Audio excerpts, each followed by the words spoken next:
பிராமண சமுதாயத்தில் மட்டும்தான் 90% மேல உள்ள பிராமணர்கள் அண்ணாமலையை கொண்டாடுகிறார்கள், மோடியை கொண்டாடுகிறார்கள். இன்னைக்கு நான் ஒரு வீடியோ போட்டேன் சாமானியன் குரல் என்னுடைய சேனல்ல. அதுல கமெண்ட் செக்ஷன்ல படிச்சிக்கனாலே அப்படிதான் தெரியும். அது அப்போ அண்ணாமலை எடுத்த முடிவு சரின்னு சொல்லி எல்லாரும் ஏத்துக்கிட்டாங்க அப்படிங்கிறத புரிஞ்சுக்கிடலாம். அந்த 90% சொன்ன பாத்தீங்களா, அதுக்கு மேல ஒரு 10% இருக்கு பாத்தீங்களா, அதுல ஒண்ணுதான் இந்த எத்துவாளி எஸ்வி சேகர். இவர் எந்த கட்சிக்கு விசுவாசமா இருந்தாரு சொல்லுங்க, யாருக்கு விசுவாசமா இருந்தாரு சொல்லுங்க. இவர் பிராமணனா இருக்காரா, இதுக்கு தகுதி இந்த ஆளுக்கு இருக்கான்னு கேளுங்க. அண்ணாமலையே எப்போன்னா எதிர்த்து பேசிக்கிட்டே இருக்கணும். அண்ணாமலைகிட்ட இவர் பாஜகவில் சேர்ந்த விதமே எப்படி பண்ணார் தெரியுங்களா? நேர ஸ்ட்ரைட்டாக மகனை கூட்டிகிட்டு போய் மோடியை போய் பார்த்து தான் அவர் பிஜேபியிலே சேர்ந்தார். இங்கே உள்ளவன்லாம் மதிக்கவே இல்லை. இந்த புண்ணாக்கு இப்போ இங்கே உள்ள ஆளுக்கு உபதேசம் பண்ணிட்டு அடக்கு.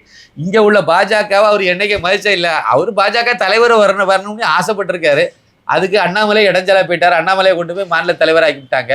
எஸ்வி சேகருக்கு அந்த பதவி கிடைக்காம போச்சுது.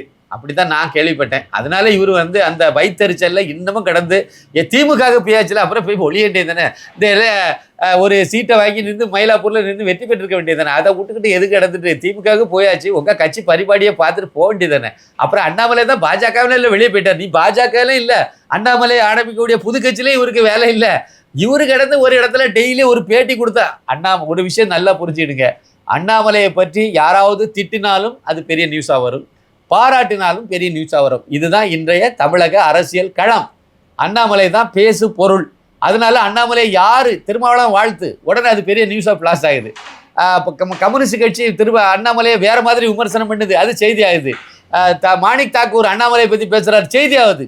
அண்ணாமலையை பற்றி பேசுனா செய்தியா இருக்கும், தான் இருப்பு வெளியே தெரியும். அப்படிங்கிறதுனால எஸ்வி சேகர் அண்ணாமலையை பற்றி வம்பு இழுத்து ஏதாவது பண்ணணும்னு நினைக்கிறாரு. பண்ணிட்டு போட்டு விடுங்க. எப்படியாவது அவருக்கு மூஞ்சம் கொஞ்சம் காணிக்கிட்டு விடுங்க.